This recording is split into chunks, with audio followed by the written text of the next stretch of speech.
You will hear a conversation between Harry and Andrea, two students who have just finished their final exams. First, you have some time to look at questions 1 to 5.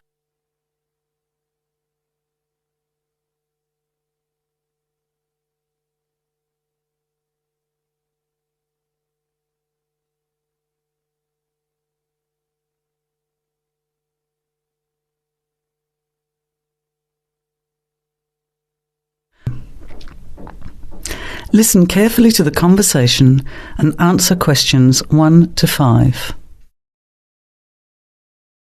Hi Andrea, how are you feeling now that exams are over? It's fantastic to have finished, isn't it? And to sleep in every morning. What about you? Well, I've been catching up on sleep too, but I've got a lot to do before I leave for England. Perhaps you could give me some advice.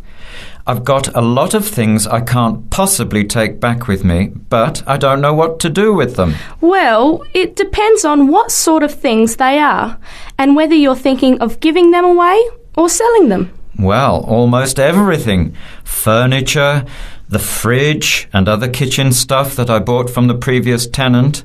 But the new people have already got what they need, so they're not interested in buying stuff from me. I can't afford to give it away, but I'm not sure how to sell it all.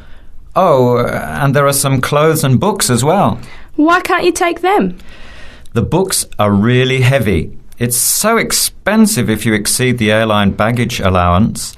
And the clothes just won't all fit in my suitcase. It's amazing how much stuff I've accumulated since I've been here. Anyway, I don't think I'll need as many summer clothes in England as I have here in Australia. I see. Well, there are several alternatives. First of all, you could put up notices around the university about the books. You know, on the notice boards in the Student Union building and in the economics department. Anywhere second and third year students will see them. People are always keen to buy cheap textbooks. OK, what should I say on the notices? Just put the titles, authors and price you want, your name of course, and maybe put your phone number on those little tear-off tags. That's a good idea. And what about the furniture? You could try doing the same thing, but usually students are away all summer, so they don't want to buy furniture now. Another place to try might be a second-hand shop. Someone from the shop will usually come around and give you a free quote, and then you can decide. But you don't usually get much money for that sort of stuff. Before you hear the rest of the conversation, you have some time to look at questions 6 to 10.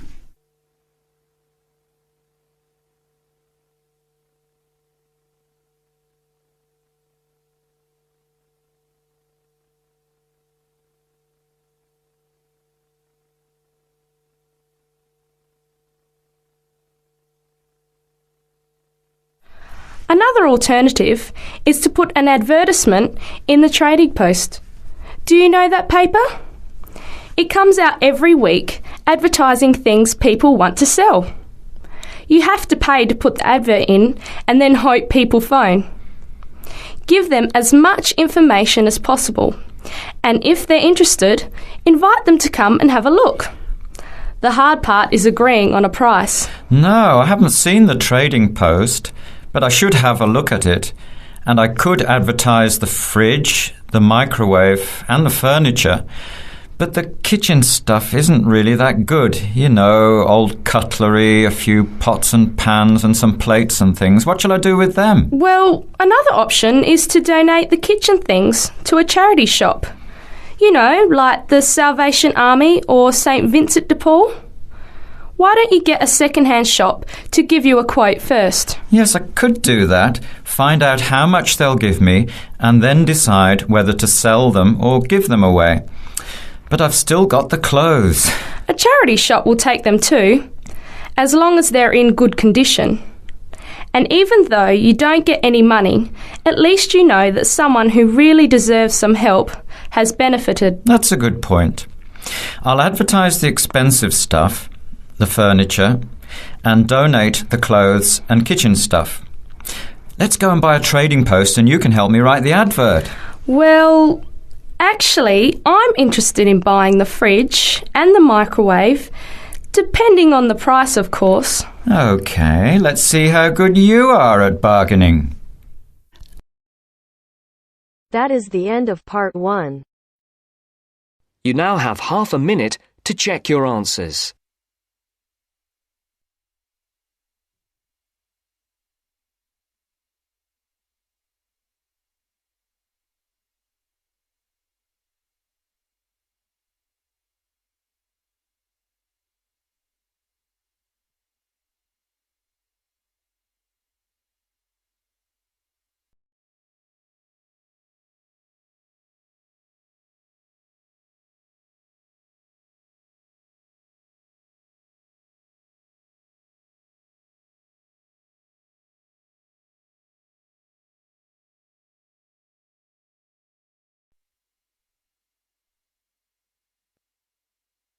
Now turns to part 2. Part 2. You'll hear a radio program on the process of making beer. First, look at questions 11 to 14.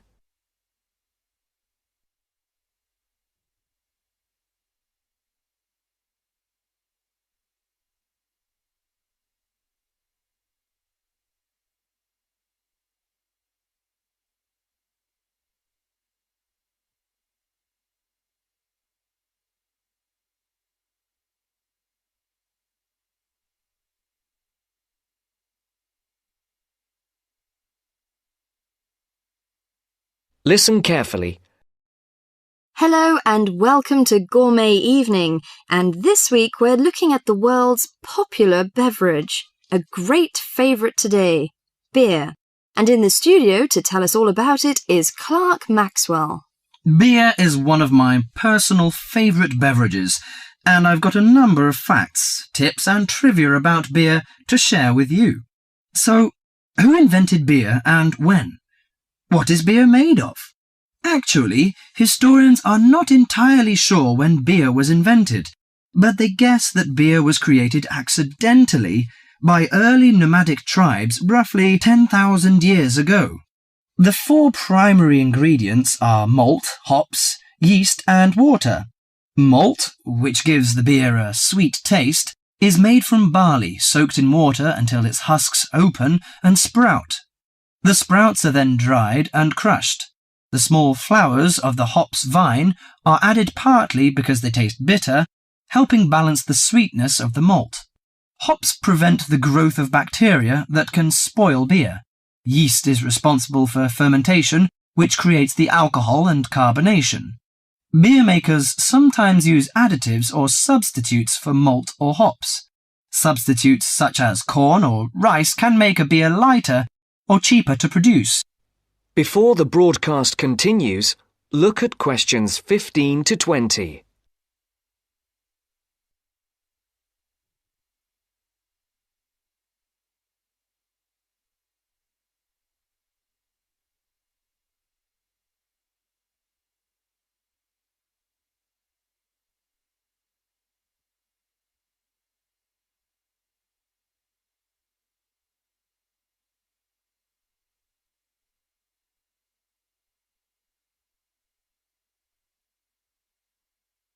You will now listen to the second part of the talk. Adding fruit gives beer a fruity taste.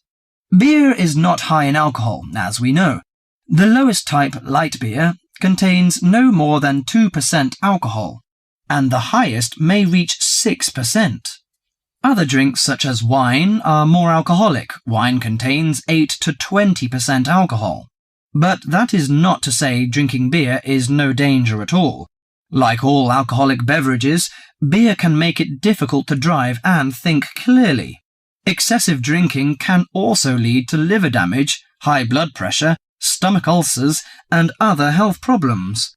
However, beer also helps prevent some health problems when consumed in moderation. Beer contains a moderate number of vitamins and minerals. Studies have shown that small amounts of alcohol can reduce the risk of heart disease.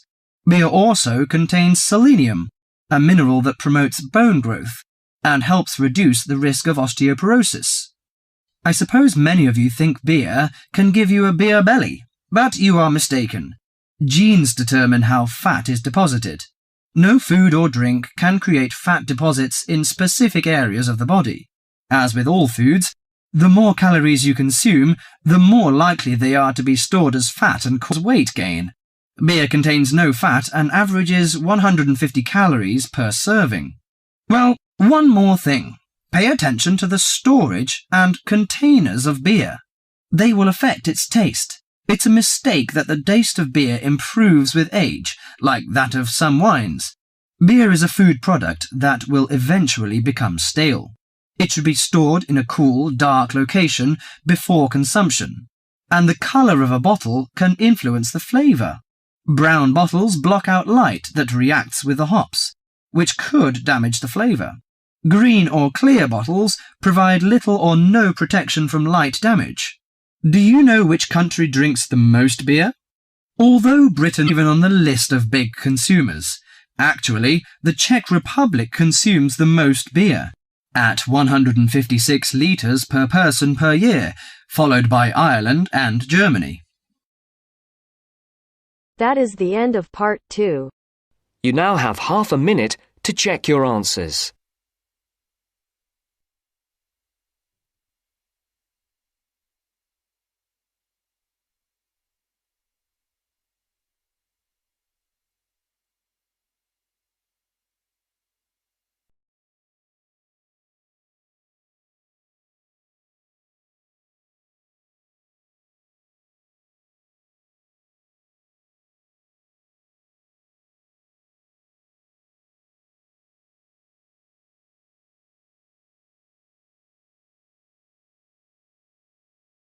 Now turns to part 3.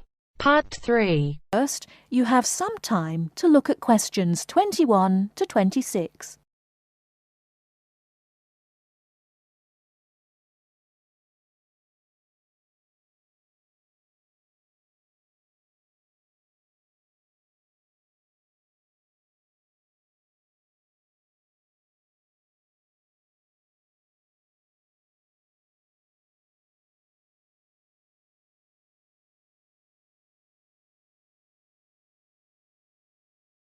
Now listen carefully and answer questions 21 to 26.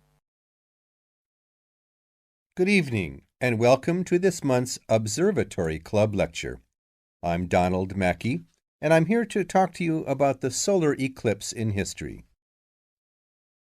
1,000 years ago, a total eclipse of the sun was a terrifying religious experience. But these days, an eclipse is more likely to be viewed as a tourist attraction than as a scientific or spiritual event. People will travel literally miles to be in the right place at the right time to get the best view of their eclipse. Well, what exactly causes a solar eclipse? When the world goes dark for a few minutes in the middle of the day. Scientifically speaking, the dark spot itself is easy to explain. It is the shadow of the moon streaking across the earth. This happens every year or two, each time along a different and, to all intents and purposes, a seemingly random piece of the globe. In the past, people often interpreted an eclipse as a danger signal heralding disaster, and in fact, the Chinese were so disturbed by these events that they included among their gods one whose job was to prevent eclipses. But whether or not you are superstitious, or take a purely scientific view, our earthly eclipses are special in 3 ways. Firstly, there can be no doubt that they are very beautiful. It's as if a deep blue curtain had fallen over the daytime sky as the sun becomes a black void surrounded by the glow of its outer atmosphere. But beyond this, total eclipses possess a second, more compelling beauty in the eyes of us scientists, for they offer a unique opportunity for research. Only during an eclipse can we study the corona and other dim things that are normally lost in the sun's glare. And thirdly, they are rare. Even though an eclipse of the sun occurs somewhere on Earth every year or two, if you sit in your garden and wait, it will take 375 years on average for one to come to you. If the moon were any larger, eclipses would become a monthly bore. If it were smaller, they simply would not be possible. The ancient Babylonian priests, who spent a fair bit of time staring at the sky, had already noted that there was an 18-year pattern in their recurrence, but they didn't have the mathematics to predict an eclipse accurately. Before you hear the rest of the talk, you have some time to look at questions 27 to 30.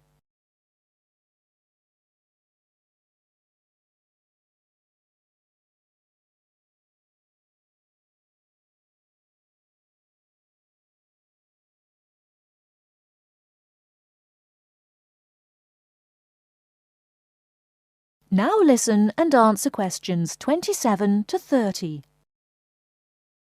It was Edmund Halley, the English astronomer, who knew his maths well enough to predict the return of the comet, which incidentally bears his name, and in 1715 he became the first person to make an accurate eclipse prediction.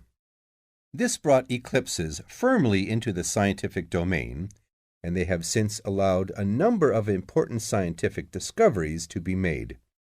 For instance, in the eclipse of 1868, two scientists, Janssen and Lockyer, were observing the sun's atmosphere, and it was these observations that ultimately led to the discovery of a new element. They named the element helium after the Greek god of the sun. This was a major find because helium turned out to be the most common element in the universe after hydrogen. Another great triumph involved mercury.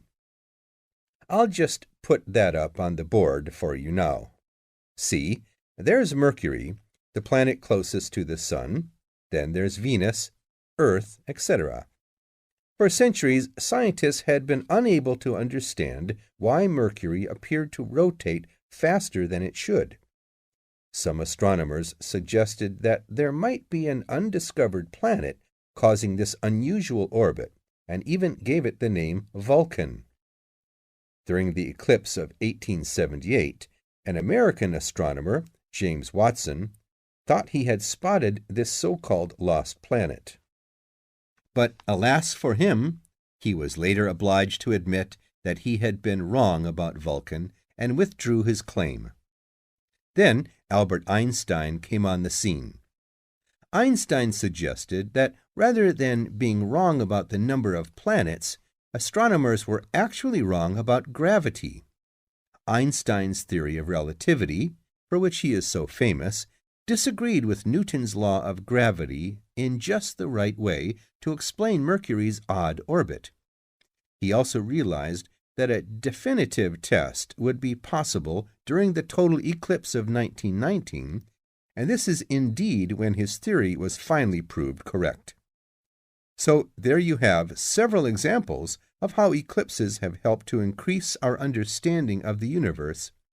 And now let's move on to social.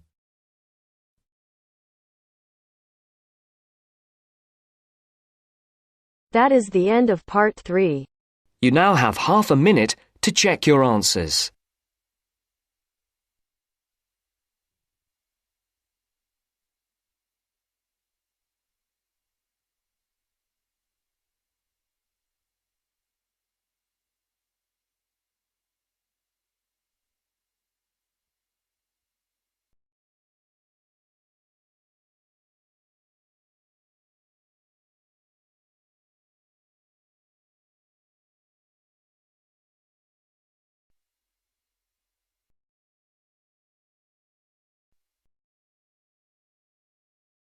Now turns to part 4.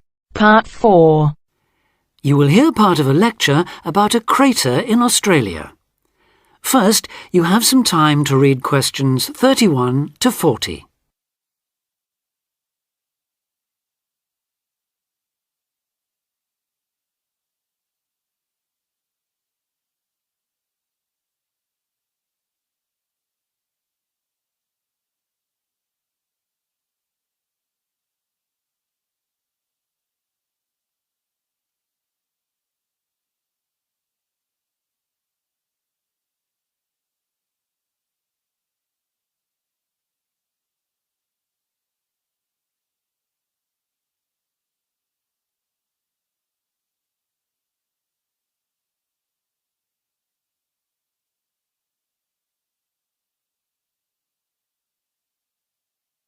Now listen carefully and answer questions 31 to 40.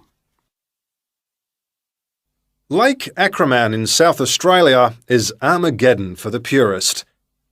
No other meteorite impact on Earth has stamped the surrounding rocks with such an abiding, unequivocal geological record of collision, earthquake, wind, fire and tsunami, the giant waves formed by major Earth movements. The story it tells is elemental, without dying dinosaurs or even Bruce Willis to complicate its simple message of destruction. First, the numbers. About 590 million years ago, a rocky meteorite more than 4 kilometres across and travelling at around 90,000 kilometres an hour slammed into an area of red volcanic rock about 430 kilometres northwest of Adelaide. Within seconds, the meteorite vaporised in a ball of fire, carving out a crater about 4 kilometres deep and 40 kilometres in diameter, and spawning earthquakes fierce enough to raise 100-metre-high tsunamis in a shallow sea 300 kilometres away. Ancient, stable and unglaciated, the bedrock of Australia preserves some of the most photogenic impact craters in the world. Acraman is not one of them. 500 million years of erosion has taken its toll. A salt pan surrounded by low hills is all that remains to mark the site of the cataclysm. The true nature of the place dawned on geologist George Williams of Adelaide University in 1979. Gazing at a sheaf of newly acquired satellite images, he saw the small circular shape of Lake Acraman surrounded by a ring of faults and low scarps 40 kilometres across, and an outer ring twice this size. A year later, he made it to the site. On islands near the centre of the lake, Williams found bedrock shattered in a conical pattern that experts consider a sure sign of a meteorite impact. Except for a crater, which had long since eroded, the area was a textbook example of an impact site. In 1985, further intriguing evidence turned up. Vic Gostin, another Adelaide geologist, had been studying a thin band of fragmented red volcanic rock in 600-million-year-old shale in the Flinders Ranges, more than 300 kilometres east of Acraman. To his bewilderment, the volcanic chunks turned out to be 1 billion years older than the shale. Where had they come from? Comparing samples, Gostin and Williams found that their rocks were identical. The red rock in the Flinders Ranges had been blasted there from Acraman. Later, the same material turned up at sites 500 kilometres from Acraman.